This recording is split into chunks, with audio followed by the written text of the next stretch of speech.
What's up, Joe? We done went long, bro, on two of them. Let me get him back on there.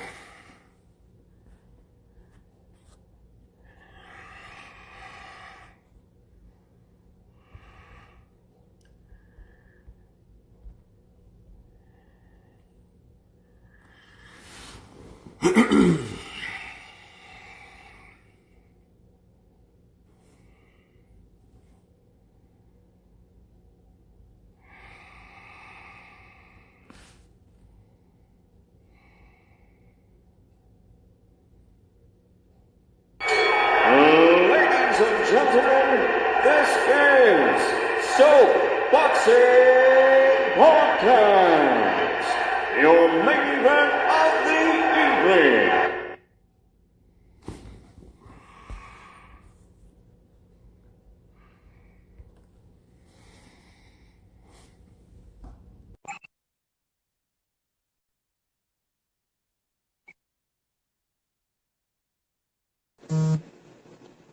Okay, we back? Yeah, man. Man, hold on. I gotta switch it back here. There we go. Okay, Yeah. man. I'm so slow with this technology, man. My grandkids, they be hooking me up. Yeah, we gonna learn it, though. We gonna learn it. So you said, The first world champion from Houston, Texas. A lot of people think it's George Foreman, but it's me. I'm the first guy to do it. I didn't know that. What happened? Well, George Foreman, George Foreman and my dad grew up together. I think he moved here when he's like 13 or something like that, 14, to Houston. He's from Marshall, Texas. He's not originally from Houston. I'm the first born and reared guy from Houston to win a boxing world title. Yeah. Okay. No, I didn't know that. I'd have guessed George. Yeah, I'd have guessed George. But I knew he was from Marshall. But he came up. Yeah. But check this out. Came up in the fifth ward. That's right. But check this out. This is something I found out not too long ago. And I got a cousin, he's like a boxing guru. He can talk about fighters in the 1900s and all that stuff. But check this out. He say, Reggie, not only was you the first boxing world champion, he said you the first champion from Houston. Not only Houston born, but he's talking about champion in any sport. He say the Rockets didn't win the championship till 94 and 95. Yeah, the 90s, mid-90s. Right. And I won the world title in 92. So yeah, he even I got you probably know Star, man. He be doing matchmaking, my cousin, but he like a boxing guru, man. He know that boxing. Yeah, he know the history, and he's younger than I am. He's young, and you know who his brother. See, I come from a fighting family, man. I know you know who Jack Johnson is. Oh yeah, absolutely, yeah. From Galveston. I'm related to Jack Johnson. Do you Star, Rick, and Golden? Now you know who Golden fought Sugar Shane for the world title. That's my cousin. Okay. So y'all been Golden, Star, and Rick are brothers. They all brothers. Fighting. Huh? Y'all been fighting. Oh yeah. I'm a little older than them, but we all came up together right here. They was raised on the sunny side. I was in Fifth Ward, and then we got people from Louisiana, and Star and them lived in Fort Worth for a while. Yeah. That's what you got your start with. What's that coach's name? He's passed away now. What's his name? Mr. James Carter. That was my mentor. That he had me since I was 12. That was my white daddy. Had me since I was 12. What gym that was you started in? We was at the Salvation Army Boys Club. That was on the north side somewhere, or what? Where was it located? Yeah, right. Yeah, right there on Jensen and Lauren Copy area, right there on Jensen. Yeah. Mm-hmm. He was able to see you. He was able to see you become champion and all that stuff, or what? I don't know when he passed. Oh yeah. Mr. Carter died about 5.5 years ago. Oh, yeah. The whole thing. Yeah, he was there when I fought Lamar Parks and all that stuff. Yeah. Oh man, I bet you he was tickled with that, man. He was a good guy, huh?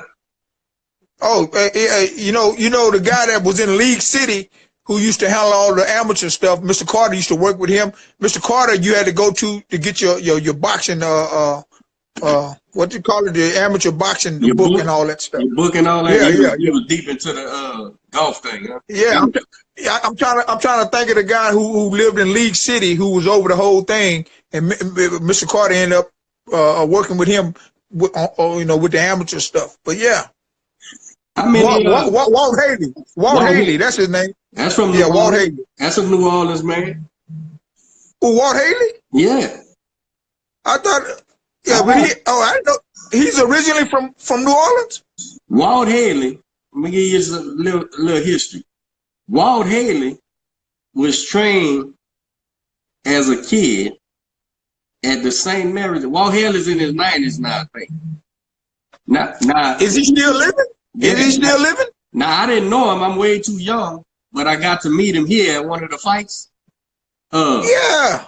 Recently, 2-3 years ago. But so when I went to telling him who I was and who was my people and all that, he went to telling me his whole story. Walt Haley was trained as an amateur, as a little boy in St. Mary's Gym in New Orleans by the great Whitey Asnault, who trained Willie Pastrana, all the New Orleans champions, who ended up going to Angelo Dundee was the front man for them. Whitey, for real? Whitey would build the fight, the New Orleans fights, and he would funnel them to Angelo Dundee in Miami, and he would take them to Willie Pastrana, dog. All right, Whitey Asnault, he died in the he was born in like 1899, but he died in the late 60s. He trained Walt Haley and my great uncle, who won a version of the welterweight title, Jerome Conforto, who trained my uncle, Chuck Mintz, who fought in the 60s, who trained us, all the boys in the family. My line goes directly back to Whitey Asnault and Alice and Walt Haley's line. All the fighters he made goes right back. Goes back to Whitey Asnault in New Orleans. Wow, well that's amazing, man. This is what people don't understand about boxing. Boxing ain't going nowhere, and it'll never die because it's the oldest sport. Boxing ain't going nowhere. They talking about the MMA taking over. That's bull crap, bro. Boxing ain't going nowhere, man. You know why, Reggie? For what you said a while ago, it's a science. It ain't a muscle man composition. It ain't a who can run the fastest competition. It's a science. Because if it wasn't, then the strongest, fastest guy will win every time, right? So that's right. That's right. So look, we'll be at the gym, and because I'm not from here, right? So my boxing's different theories and all that. So I'll sit in the gym, and some of my boys go, "Man, coach, you be saying something." I say, "Look, man, this shit I'm teaching you ain't nothing new." I say, "This shit come from the late 1800s, man." I said, "I ain't telling you." That's right. That's right. I say, "But what works, right?" I said, and then I tell him, Willie Pastrana, that's the whole reason why Cus D'Amato created his number system in that Willie bag. That's why it's called the Willie bag, because he was trying to beat Willie Pastrana with Jose Torres, and so he came up with this number system. I said, "Boy, that's how deep my boxing goes." And if it wasn't for Willie Pastrana, Whitey Asnault built Willie Pastrana goes fight for Angelo Dundee when they up there in Kentucky. When that young boy called him and said, "Man, I need to talk to Angelo Dundee. I'm gonna be a world champion." Angelo Dundee told that kid, "Man, go on over there." Willie Pastrana said, "Man, listen to this kid, man. I think he could beat something." Cassius Clay. All that's connected. Wow. All that's connected, man. But we dying off, Rich. If you don't get in the gym, training people, doing like you do, teaching them little things and all that, because look where your boxing come from. Look where my boxing come from. All these guys here, these local guys, this Georgia Benton, the Kenny Weldon, Eddie Futch, the Eddie Futch, the Kenny Weldon guy, all these different guys, I don't know. But if their stuff was proven, we need to keep it alive. You know what I'm saying? We got to keep it alive. My uncle trained us as kids, bro. He's 71 this year, right?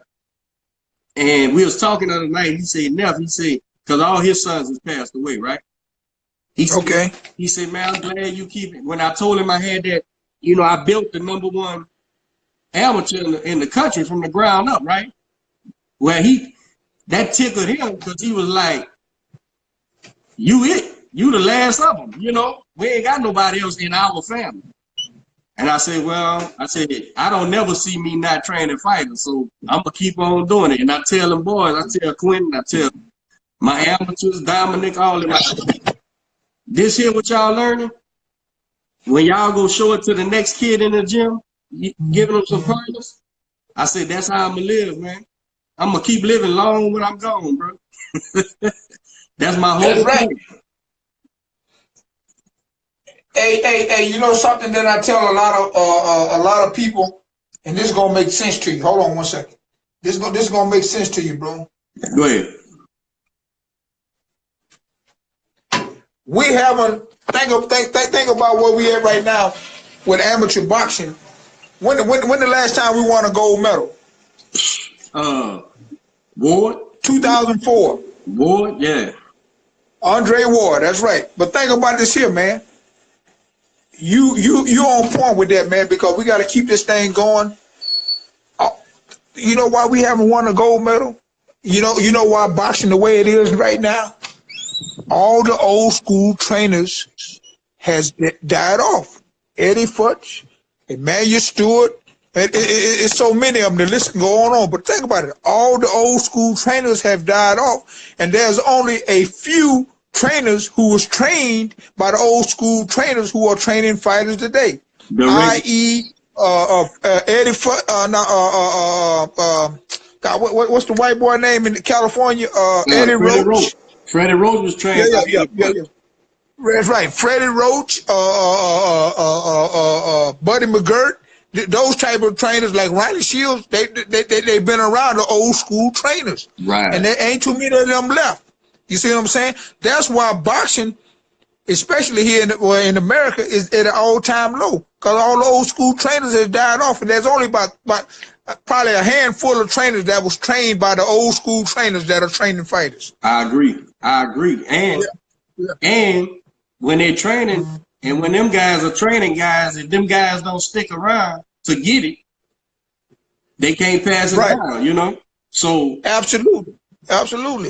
And plus we're in a new era, man. There's so many other distractions now for these youngsters, man. Think about it, man. It's just, it's just a lot of other distractions that the youngsters, the fighters are up against, you know. So.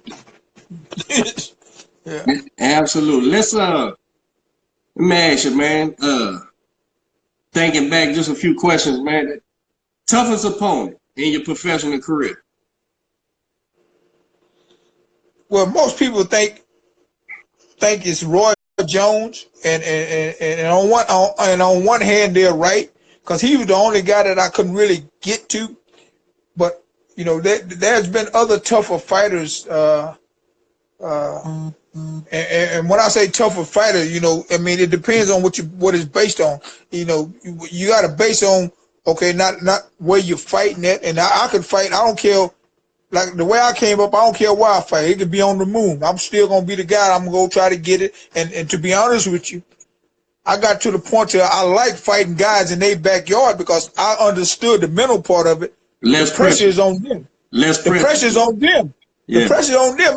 All these people here to see you. I'm finna embarrass you in front of all your people. So the pressure is on you. And I got to the point where I love that.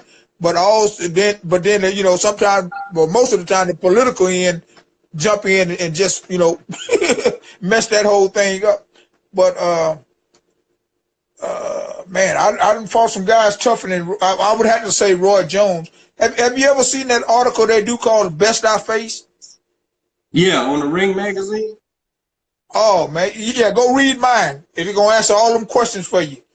Yeah, and then at the end of that thing, you know, people weigh in on it, and Well, I remember I read that. I was impressed because a lot of people say, "Man, this is the best one." You, Reggie, you went into detail. They really liked the one that I did. But you can go put anybody, Duran, Sugar Ray Leonard, Marvin Hagler. They did it on all the fighters, all the great fighters. Best I faced, man. I love that interview, man. I'm gonna go check it out. Who would you say the most skillful boxer you faced though? See, that's Roy Jones. Roy. Yeah. Okay, but just because he was the most skillful, that don't mean that he was the toughest. You know what I'm saying? No. When I say toughest, I mean gave you the most problems. Just I mean if as far as banging out, still there after you hitting up, you know, you done hit everything. I'm gonna tell you who one of those guys is. This dude I fought. As a matter of fact, I'll never forget, Red Fox was at the fight because he's performing. And I remember that week leading up to the fight in Las Vegas, I told Chacho, my chief trainer, I said, "Hey, man, I grew up watching Red Fox, man, Sanford son." I said, "Man, I got to go to a show." You got and Chacho said, "Hey, Reggie, it's no good, man. We got to stay focused." I said, "Chacho, come on, man." So, but I ended up going, watching him do his stand-up comedy show, and I fought the same week. At the God, what's the name of that casino? They tore it down. But anyway, that dude Eddie Hall, because I know Eddie Hall had a win over Iran Barkley, and he fought, but that dude was tough, man. The dude he hit me, and I went down, but I didn't go all the way down. I caught, my glove just hit the floor, and they called it a knockdown. And what happened? Me and him had butted heads. And man, I had Chuck Bodak. I don't know if you ever heard him. He's one of the best cut mans ever. And when I got to the corner, when I got cut, I tell you another guy that I worked with. You ever heard of Jesse Reed? Yeah, from the white guy. From yeah, he had Mayweather, Roger. The Mayweathers. Yeah, he had Roger. Yeah, but see, I worked a lot. Jesse Reed claim to fame is I never lost a fight with him in my corner. But I've been around those type of guys, and I don't know why Jesse Reed is not in the Hall of Fame as a trainer. Man, he had all them world champions. I don't know enough about him, but I know who he is, and I know. Oh yeah, the fighter. He was a good trainer, man. Didn't he build? Did he build Spatafora out of Pittsburgh? Where was Reed? Yeah, I know. I just talked to him the other day, Spatafora. I just talked to him. Man, he's on the U.S. team with me, but he had Frank. Jesse Reed had Frank Tate too. Frank Tate from here. Yeah. Frank is originally from Detroit, but yeah, that's who I lost to in the Olympic trials. I was 16. Where's Reed from? Is he from Detroit? No. Reed is from like California. Okay, I know who he is. I just don't know much about him. Jesse Reed, man. That dude should be in the Hall of Fame, man. But Jesse Reed, yeah, he a good guy, man. I kind of. Now, what was I getting ready to say about Jesse Reed? You see, the claim to the fame was you ain't lost one when he was in the corner. Somebody. Oh yeah. But that dude should be a Hall of Famer. But I'm trying to think what was we talking about, the dialogue, how his name came up. I forgot. Oh, the toughest opponent? Yeah. But okay, Jesse Reed was in my corner. Chuck Bodak, and I fought that dude Eddie Hall. I tell you what, the name of that casino they tore down in Vegas is called the Hacienda. They used to have a lot of events and fights there. And I fought there. It was on ESPN, I think it was. Yeah, ESPN. Was it ESPN or either ESPN or Tuesday Night Fight? It was on ESPN. But anyway, check that fight out. It was on YouTube, but I don't know if it's still on there. But I fought a dude, Eddie Hall. That dude was tough, man. He had beat Iran Barkley and a couple of other fighters.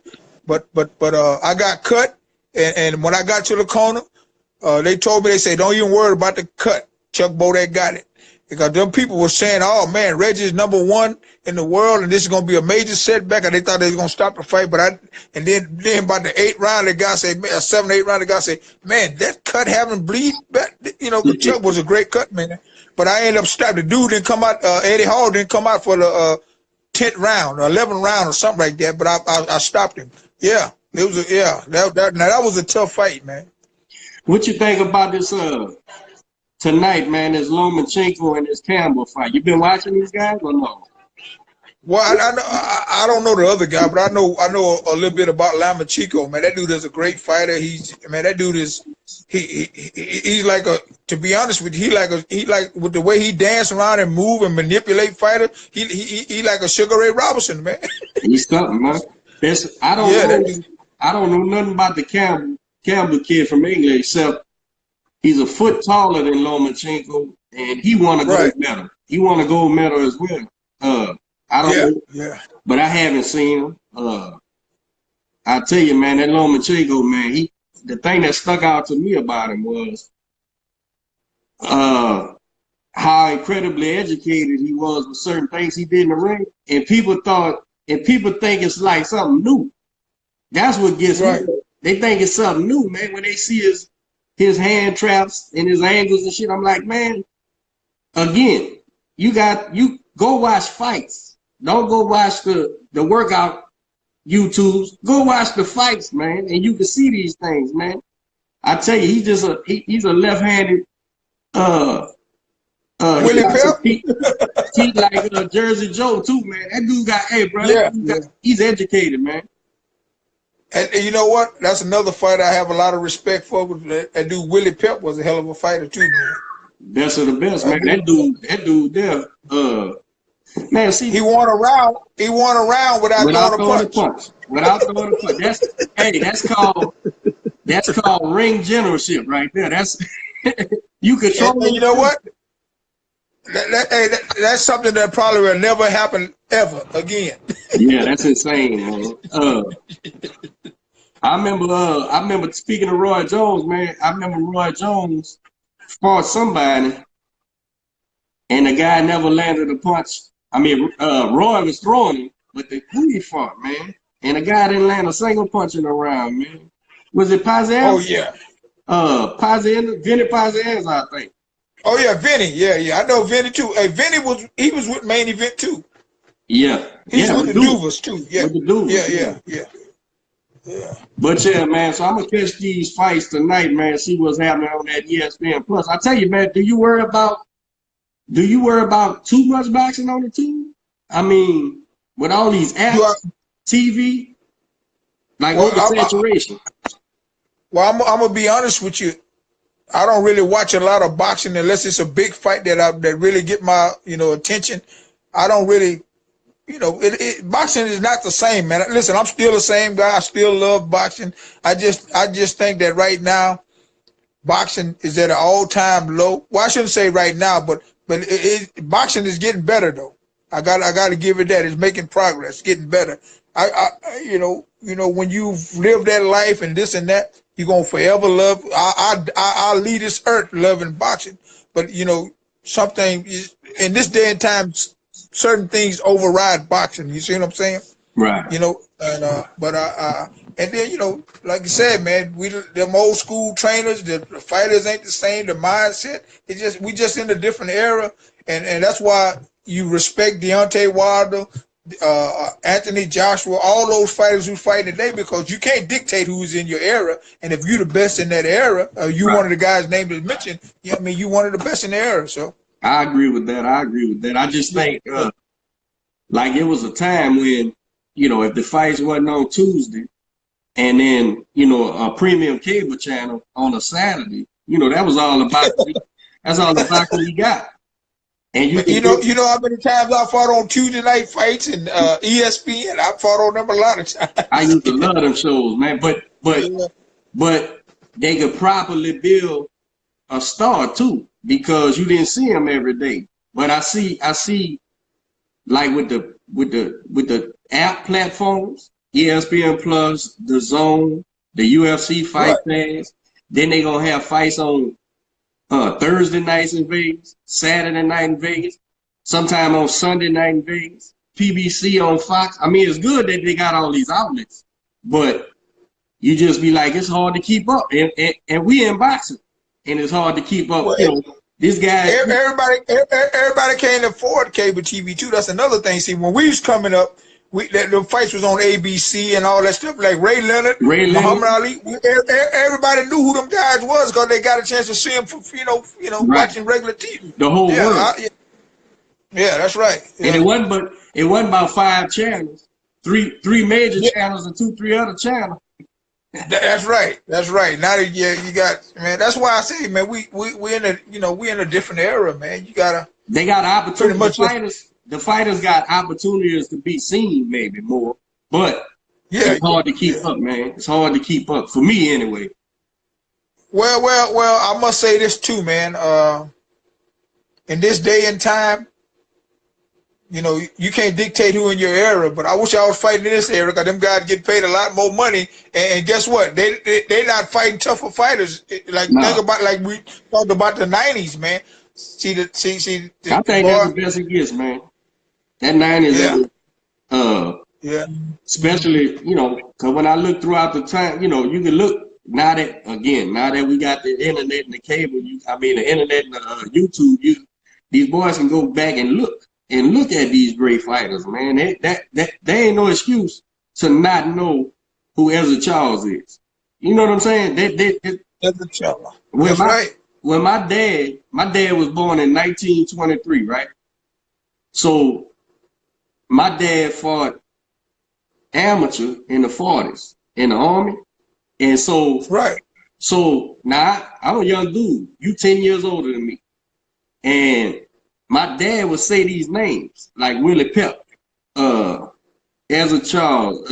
He would tell me about Ray Robinson going to France and learn and losing to Tarpon. How you say his name? Turpin. All these was just stories. And then now that we got internet and all that, you can go see now. I can go see Joe Lewis. Right. I go see Joe Lewis destroy Max Schmeller. You know what I'm saying? I can go see it. It ain't just a story now. So boys ain't got no excuse, man. Skip the ping pong ball on your head and go watch early Roberto Duran. Right? Go watch. Yeah. Hey, I tell you a great fighter, and I talk to his grandson all the time, man. As a matter of fact, I'm on their board. Now think about this here. This probably will never be done either.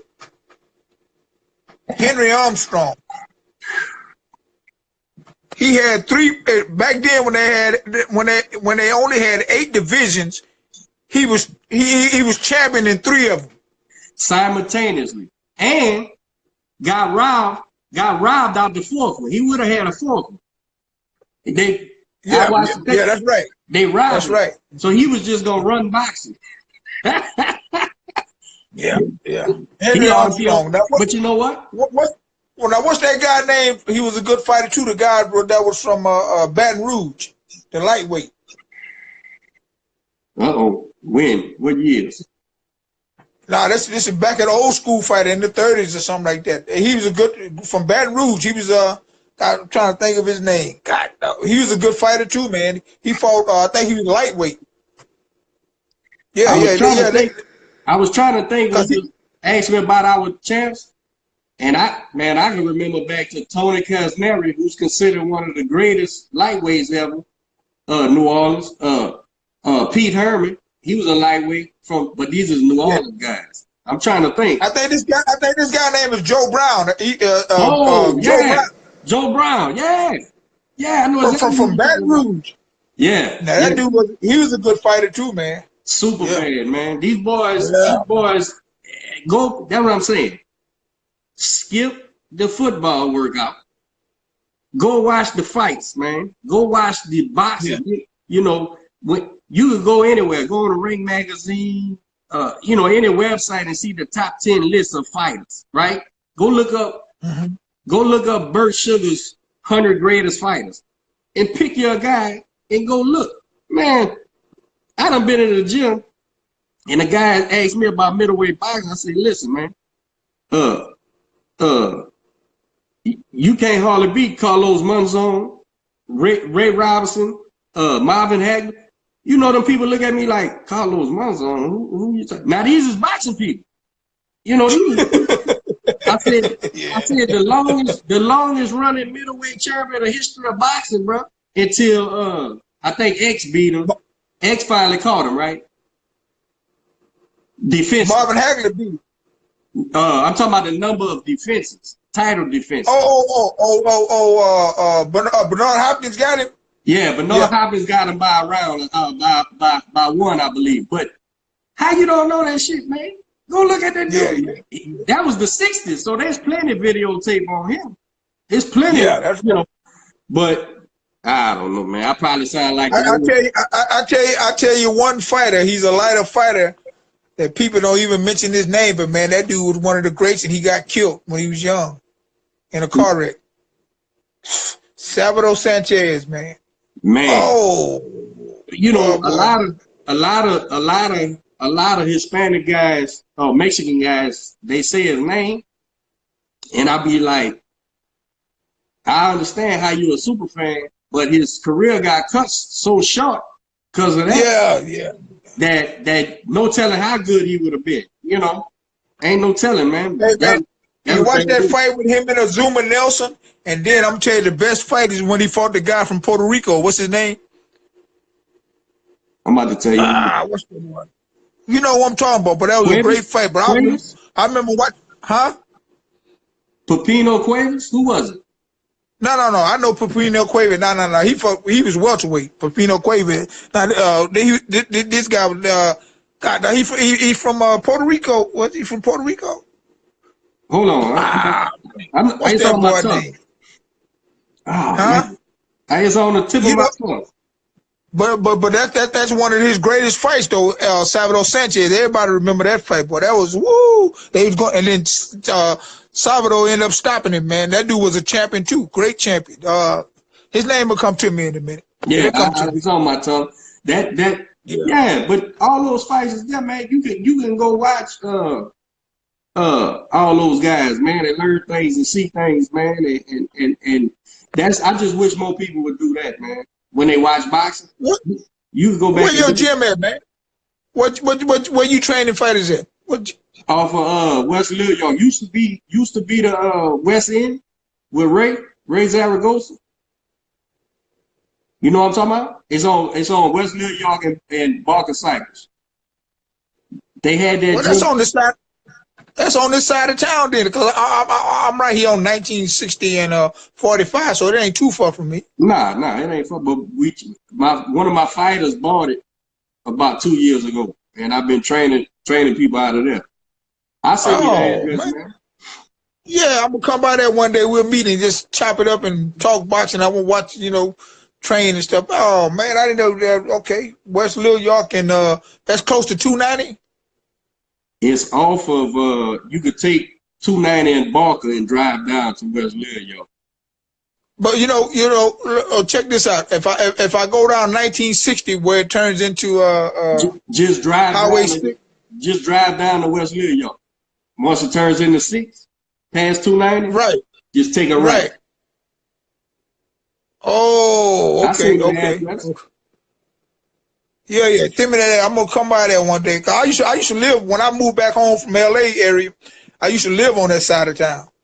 I was right there by the Bear Creek Park and all that stuff. That's exactly where it's at. Yeah, I know you're talking about. I've been out here for about 10 years in Katy, so it's Katy, Cypress area, Yeah, I know exactly what you're talking about. I was right there. As a matter of fact, me, the rapper Scarface, lived in the same gated community, and Jay Prince lived right in front of our gate, right there in Bear Creek, off Eldridge. I live right off Eldridge. How about them boys? How about them boys running for office, man? That's Scarface and Willie D, huh? Running for office. Yeah. Now me and Willie D, boys, we came up together. We was on the same boxing team together. Oh, okay. I knew you fought. I knew you boxed. Yeah, but see, he started rapping. I kept boxing, and he started. But do you know who Willie D uncle is? Willie D uncle, Willie D mother and his uncle, they was twins, and he's still living. Him and my dad grew up together in Fitward. You ever heard of Melvin Dennis? My uncle fought Melvin Dennis twice in the pros. What? Melvin Dennis knocked out Roy Jones' daddy in the pro fight. Ask Melvin Dennis the next time you see him about Chuck Mix. His nickname is I Come to Fight. They split. Hey, they split 2 fights. My uncle won one, he won one. And they never could get back on the third. Ask him, he'll tell you. But you know who else Melvin Dennis fought? Who that? He fought Wilfred Benitez. Damn. Yeah, he lost to Wilfred Benitez. And guess what? Guess who else he fought? He fought Vito Amafermo. Ooh, that's who Hagler beat for the title, huh? No. They called it a draw. That was his first world title fight. They robbed him, and they called it a draw. And then that's when Hagler said from now on he bringing his own judges, talking about his left and his right hand. Yeah. I heard about when I called home. I say, Uncle, I said, you ever heard of this Melvin Dennis guy? He said, man, I fought him twice. He said, we were supposed to do a rubber match, but we never got around to it. So he, this is wow. Yeah, man. It's so funny because New Orleans and Houston so close, but so far away. You know what I'm saying? It's so close, but he got his own history, his own boxing history. But yeah, man, that's how I know these guys, man. And you didn't even know that was Willie D. Uncle. And then now, if you look at Willie D, you can look at Melvin and say, oh yeah, because their mama they was twins. And Willie D. mama and them was twins. And they named Dennis. Yeah, both last name Dennis. Yeah. That's crazy, man. Well, Reggie, I tell you, bro, this was fun, man. I enjoyed this, man. We gonna have to do this more often, bro. Man, we can do this all the time, man. I got so many boxing people, man, that we can do something like this, man. We can go, man. That's what people don't understand, man. Boy, the history of boxing is just so. Man, it'll never end, man. You can go on and on and on and on. Yeah, absolutely, and it's all connected, some kind of way. It's all connected. Man. And see, you didn't even know that when I fought in the Olympic, I won all my international fights, and then I lost in the Olympic trials to Frank Tate in the quarterfinals. Me and Tyson lost in the quarterfinal. Tyson lost. To Henry Tillman, who I know real well. Tillman, and I lost to Frank Tate. Yeah. That's yeah, man. We got to do this more, bro, because I'm a history buff guy, and then when it's boxing, I take it all in, man. I want to know. I want to know. And well, you know what? Separate fact and fiction. See, I'm a picture guy, man. I inherited my guy who traveled the world with me was a photographer, and I got pictures. I got over 75,000 pictures, man. That's how I want my story to be told by frozen time. I'm gonna send you some pictures, man. Gonna blow your mind. I got some pictures, man. Well, I tell you what, man. I appreciate you, man. Let's when I get the episode in the audio font. Later on today, I'll send you that link too, so you can share it. And okay, absolutely, yeah. Do that, or you can just tag me in, and then I have it. It'd be good. All right, that's how we do. I appreciate it. Hit me up, man, whenever you want to come through, and then okay, we'll do this again, man. Hey, when we get together, we'll talk about probably doing doing like if we do it like once every 2 weeks or something like that. Doing like a boxing broadcast where we have fighters. Because listen, man, I'm working on another thing, a tour with these forever champions. Well, see, a lot of boxers can make a living just off their past history. Absolutely. Us just traveling, connecting with the boxing fan. That's what I've been working on this for a long time, and I'm gonna keep working on it and get this thing. I got like over 100 plus world champions in my database, past and present. I can reach out and touch anybody, Tyson, Larry Holmes, anybody. I got all of them, bro. Well, Mark Breland, all of them. If you want me to get involved, bro, let me know. I'm all the way down for it, bro. Okay, all right. Well, we can sit down and talk about that, man. Because let me tell you something. This is another thing people don't understand. When you build a team, and I pretty much know what it's like to have the machine behind you, because I kind of end up getting to that part to where all I had to do was just focus on training and getting in there whooping ass, right? Right. But you got to have a machine about you. And then one thing about with your machine got to have everybody on it.